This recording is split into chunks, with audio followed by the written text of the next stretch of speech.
They have involved widening, reconstruction, getting closer to the houses and damaging the quality of life of people who live there. And so that's been a problem that we've been dealing with, and we noticed that has been a trend with FDOT. Okay, well, thank you for that. He didn't want a question. So do you want to respond to that, or do you want to go on to a different I just caller? think it's really important that people remember that in the big picture, because like I said, this pattern will continue. And that, the phrase NIMBY, where people say, that they accuse people of being not my backyard kind of person, just remember that, NIMBY can also stand for next it might be you. Here's an email from Ron in Tampa. It says, great guest today. Michelle makes fantastic sense on this transportation issue. I support her intent. We cannot and must not add lanes thinking this is the answer. Multimodal transit is the best option moving forward. Kudos to Michelle. That's from Ron in Tampa. Matthew in Tampa, you're on the line. Hi, Matthew. Hi, how's it going? Great.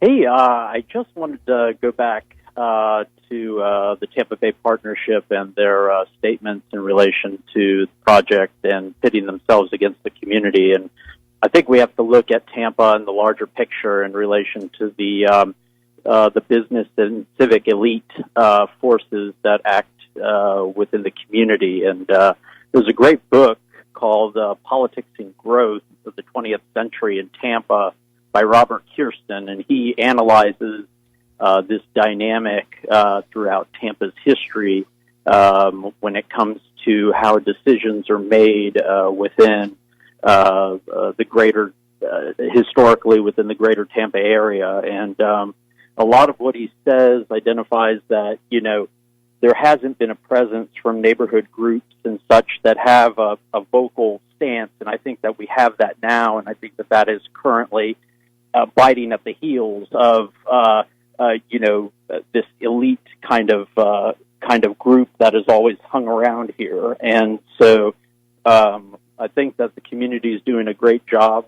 And I think, we've got to put this into perspective. Also, there are quite a lot of parallels in relation to the current disagreement between the business and civic kind of elites and the citizens that goes back to stories, historical record of Robert Moses and who was the great or infamous public works guru in the New York Metropolitan area, and he battled the community.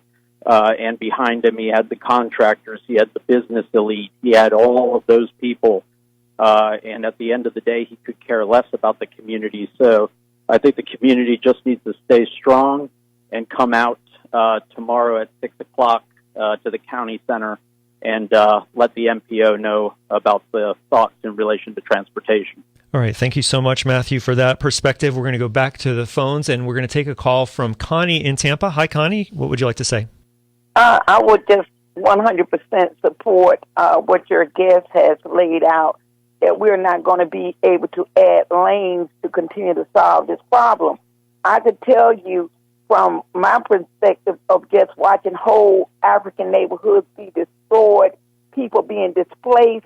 Now with the closing of, say, 40th Street, 34th Street, the African community has been left as an economic desert, not being able to participate in any economic flow of this heavy demand of people utilizing the interstate. And so I would say 400 people definitely do not represent the entirety of this community. And we have to find a way that as cities go to popularize themselves, being the number one speed through to making sure that a small minority of people get to where they need to go, that the majority of the people that live here have to be taken in consideration, that we don't want the land devalued, nor do we want to see a mass displacement of people that's already living in the urban core. And so that needs to be taken in consideration along with, as she laid out, the condition of roads and interstates and just major minor work that could be done in a better transit system that will help people get out of their cars and have to be part of the human society as opposed to just a few being pleasure for convenience and everybody else being displaced. Thank you. Connie, thanks so much for your call. I really appreciate that perspective. Thanks so much for calling in.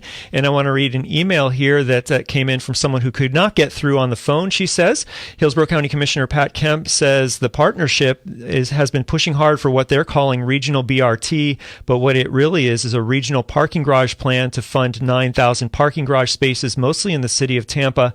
That's $430 million on parking garages out of the $455 million. No transit tax dollars should be spent on that. And that's Hillsborough County Commissioner Pat Kemp. And she talked about that on our show a few weeks ago. If you'd like to look online at WMNF.org to find out more about what she's talking about there, about what they're calling the BRT plan that a lot of people are criticizing. Well, we're wrapping up, Michelle. This went so quickly, but I do want to get back. Earlier in the show, somebody had a question about the Boulevard Tampa. Wouldn't there be bottlenecks if the Boulevard Tampa plan was in place? Can you answer that in 30 seconds or so? I'll do my best. The Boulevard project is very transformative and game-changing, but one of the largest, most important elements about it is got to have some component that's mass capacity, mass transit. So another thing I keep hearing is tearing down. We're looking at these 11 miles that the Boulevard project represents as a stretch of highway that is very dated now and at the end of its life cycle. If we're going to continue to spend billions of dollars on this, we see better investment coming out of a project like that. But so the public understands it's still being studied. It is not in either these things we're talking about Tuesday night or that. So hopefully we can get everybody to come out to the County Center, 601 East Kennedy, tomorrow night at 6 p.m. Well, thanks so much for joining us today on WMNF's MidPoint Monday, Michelle. Thank you. Michelle Cookson is with Sunshine Citizens. I want to thank everyone who called, emailed, and texted. I want to thank Alvaro Montealegre, Blaney Whelan, and Frank Knox for their engineering help. Stay tuned right now for Franco Silva. He is back with the return of Latino 54. I'm so excited. Tomorrow at noon, your hero, Mark Bureau, will host MidPoint Tuesday. I'm Sean Kinane. Coming up after NPR headlines is Latino 54 on WMNF Tampa, St. Petersburg, Sarasota. Thanks for listening.